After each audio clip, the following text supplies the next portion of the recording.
Hello, everyone. Welcome back to Cinema Savvy. My name is Tate. How are we all doing today?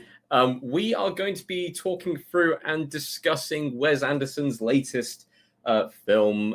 It's another quirky one. It is The Phoenician Scheme. I don't even know where to jump off with this one. Wes Anderson is a director that I have always admired. I love his pieces of work, everything from Rushmore to, as some of you may have seen, Grand Budapest Hotel, which ended up being in my top 25 films of all time. I absolutely adore that film. That film, for me, is his magnum opus. But today we're going to be discussing his latest film, which I believe premiered at Cannes this week or last week. And we'll be talking through a few different points, talking through the amazing cast he's been able to put together, how his filmmaking has changed over the years, and just about the film in general.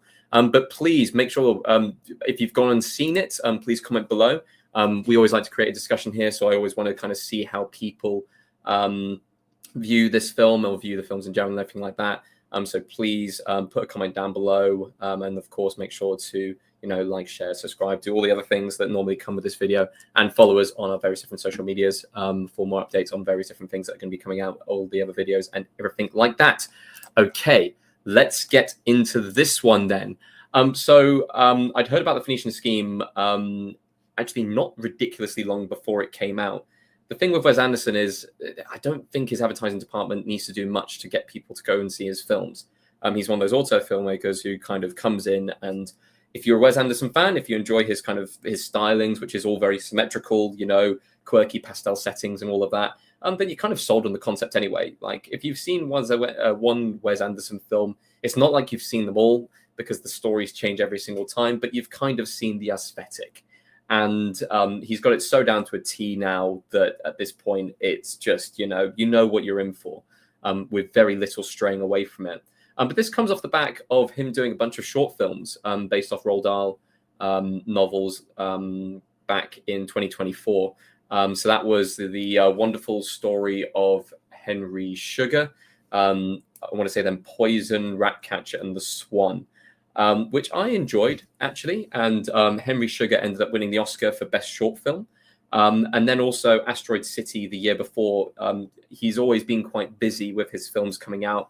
But before I really go into it, I do want to just say straight away, like, his films don't have very good advertising or very much advertising. So there was one trailer for this that came out, and I think I remember seeing it like about 3 weeks ago, and then it was suddenly like, oh wow, it's upon us immediately, like there is a new Wes Anderson film coming out. And I understand that, like, he's a quirky filmmaker, it's very niche, it's indie, but at the same time it's kind of mainstream at this point to like Wes Anderson films and stuff like that. I feel like his films would do better with better advertising and a bit more kind of going into it. The poster's very cool, if that makes any difference, with all the characters and stuff like that, but at the same time it's very similar to all of the other posters that he's done for his various different films. And yeah, like I said, I enjoyed the short stories of the Roald Dahl stuff. So I was a little bit excited coming into this, especially with an all-star cast, which I'm going to go into in a bit. But first of all, I'm going to tell you about the plot synopsis. Wealthy businessman Zaza Korda appoints his only daughter, a nun, as the sole heir to his estate. As Korda embarks on a new enterprise, they soon become the target of scheming tycoons, foreign terrorists, and determined assassins. Which is pretty much the entire film. As is with a lot of Wes Anderson films, it's almost like reading a kind of book as you go through the film. There are different chapters that you go through, different characters you meet along the way as part of the adventure. And that's kind of how this film plays out. So you've got, of course, Benicio del Toro playing Jar Jar Korda. You then have Mia Friapelton, I want to say, hopefully I've pronounced that correct. And she plays the character of Liesel, his daughter. And they're joined by Michael Cera playing Bjorn. And it's the three of them traveling around and kind of scrambling around to get the kind of almost the resource and wealth accumulated to cover something called the Gap, which is a hole in their scheme. So they're looking for people to cover the cost of it so that he can put his scheme together, so that he has his inheritance and legacy passed on. It's a very basic plot that becomes very overly complicated very quickly, especially with more people being involved. It's exactly what you'd kind of expect from a Wes Anderson film. Very, very quirky characters, very straight dialogue. very deadpan kind of humor, a lot of symmetrical and centralized framing devices and everything like that. Kind of funny quips and stuff like that. Very awkward conversations, awkward characters.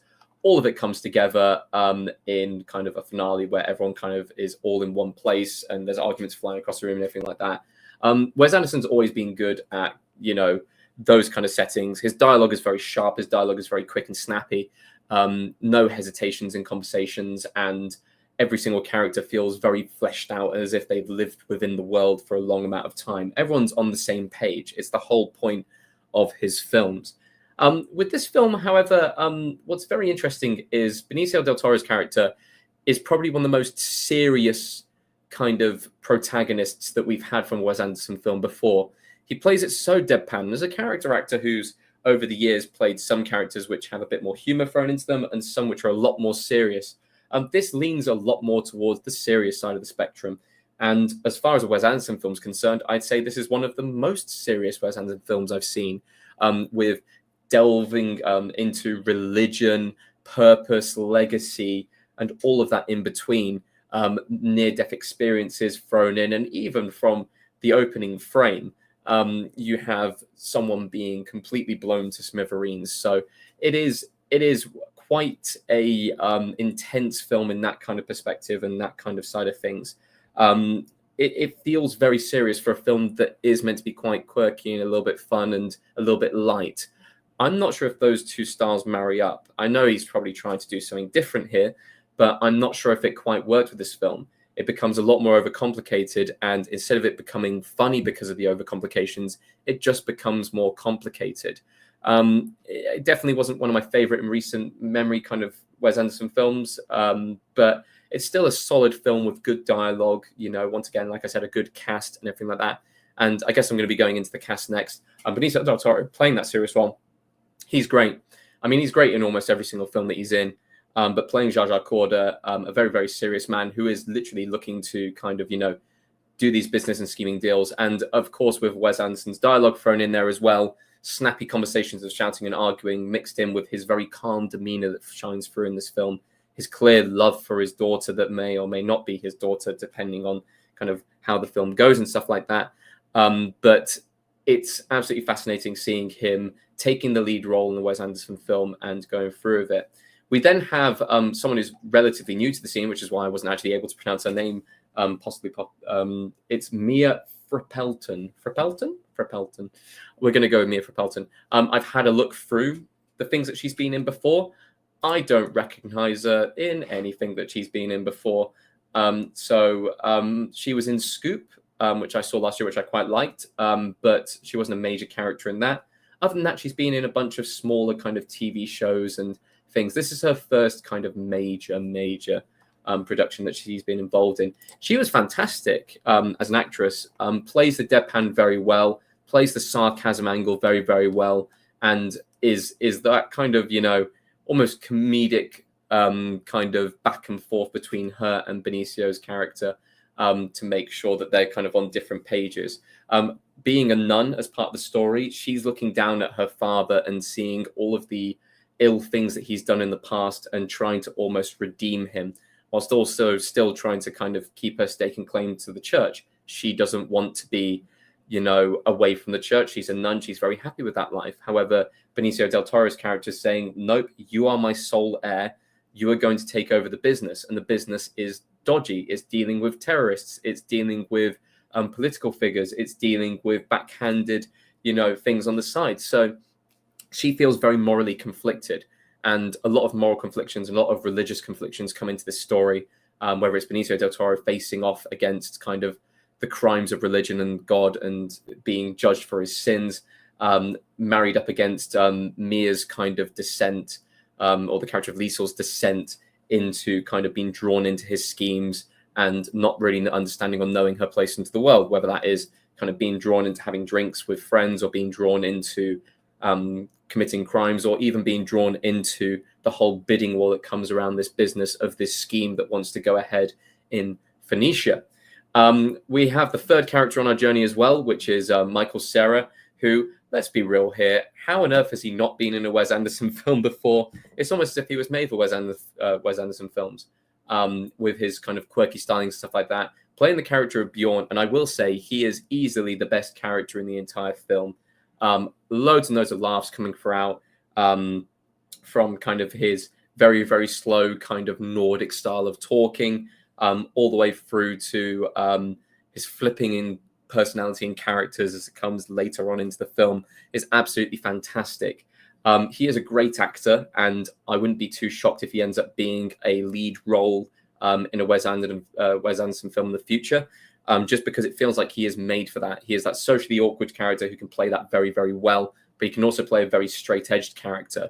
And clearly people want to work with Wes. Over the years, he's managed to stack up so many good casts, and this film is absolutely the same. I mean, I'm just going to run through the cast here. Tell me when to stop, because honestly, this just goes on. So, of course, we got Mia Farpelton, Benicio del Toro, Scarlett Johansson, Michael Cera, Tom Hanks, Bill Murray, Benedict Cumberbatch, Bryan Cranston, Willem Dafoe, Richard Ayoade, Rupert Friend, Riz Ahmed, Jeffrey Wright, Matthew Antomak, Murray F. Abraham, Abraham. It is just absolutely phenomenal. Like, it just doesn't stop. And all those characters have smaller roles kind of dotted throughout the film, whether it's people having dealings with Benicio del Toro's character, trying to kind of close in the gap, or whether it is people causing a threat at various different points as well throughout the film. It is still quaint. I mean, cinematography-wise, it's exactly what you'd expect from a Wes Anderson film. He does like to play with a variety of different shots, and I love the opening shot, staring down onto the bathtub and the bath wall and stuff like that as a kind of framing device, and just it's beautiful and stunning every single way you look at it. Going with the pastel colors once again, the muted tones and everything like that. However, this film also has a few weird shots, which I think he's only ever experimented with in his animated films before, which is really interesting. So I'm talking Fantastic Mr. Fox and Isle of Dogs. A couple of very different kind of over-the-shoulder tracking shots and various different kind of like just interesting following shots and stuff like that, where not everything is in the center of frame. And instead of being that perfect kind of static kind of, and then whip pan kind of between dialogue points, it's very chaotic and quite out of place from a Wes Anderson film, almost going back to his early filmmaking, looking at kind of his original few films, especially looking at kind of Rushmore for that kind of a little bit more experimental style of filmmaking. It's really interesting to see that this far into his career, especially when films like Asteroid City are so static with each frame. There's no moving camera at all, or they're so kind of set in the centralized kind of like, the Wes Anderson shot. It'll be focused on the characters, it'll be a background, or it'll be miniaturettes being used. And in this, it uses those at the same time as also using different techniques. So, it gives you a little bit of difference in there. The score for the film is once again very sweet and very kind of plinky plonky kind of play along. It kind of becomes background music at this point in Wes Anderson films, unless you have one that really, really stands out. I'm thinking of Grand Budapest being the one that really, really stood out as far as kind of those things, or even looking at like Fantastic Mr. Fox, where you can kind of have that soundtrack rolling through your head and you can imagine it afterwards. With the Phoenician Scheme, if someone was to tell me what the soundtrack was like, it was like a Wes Anderson film. And maybe it's got to the stage where he's almost a parody of himself, where people know exactly what his stylings are and people are so kind of attuned to it, like they know it straight away, that, people don't, it almost becomes kind of unnoticeable at that point in time. There's nothing that gives it that edginess anymore, especially when this film isn't laugh out loud quirky, it's more serious get along quirky.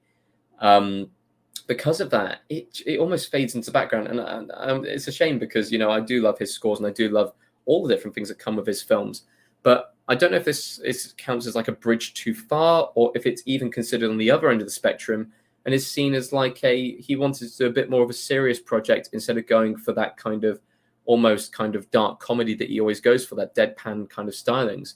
This does have some humor in it, but it just feels a lot more like a serious film dealing with those serious topics, including that delving into kind of religion and facing your own fate. It's fantastic in those aspects, but at the same time, it didn't quite click with me, which is, we don't really do ratings on the channel. I do ratings on my own Letterboxd account, and I believe I gave this 3 out of 5 stars, which I think is fair for this film. His films usually I do have a soft spot for his films normally, but I don't know. I just didn't click with this film. And I think a few people also have said kind of that it's not their favorite Wes Anderson film, and therefore it doesn't really quite click in those kind of aspects and stuff like that. So yeah, if you know, that's just kind of how the film goes. But anyway, those are my very, very fast talking thoughts on the Phoenician Scheme. Please comment down below if you've seen the Phoenician Scheme. Whether you enjoyed it or not, like, comment, share, subscribe, all of that stuff. We always like to create a discussion, so please go and do that. And then, of course, follow us on our social medias. We're going to have loads of videos coming out soon. So we know that we've got a retrospective happening in the background. We haven't done one in a while. So keep an eye on our socials for more details on that.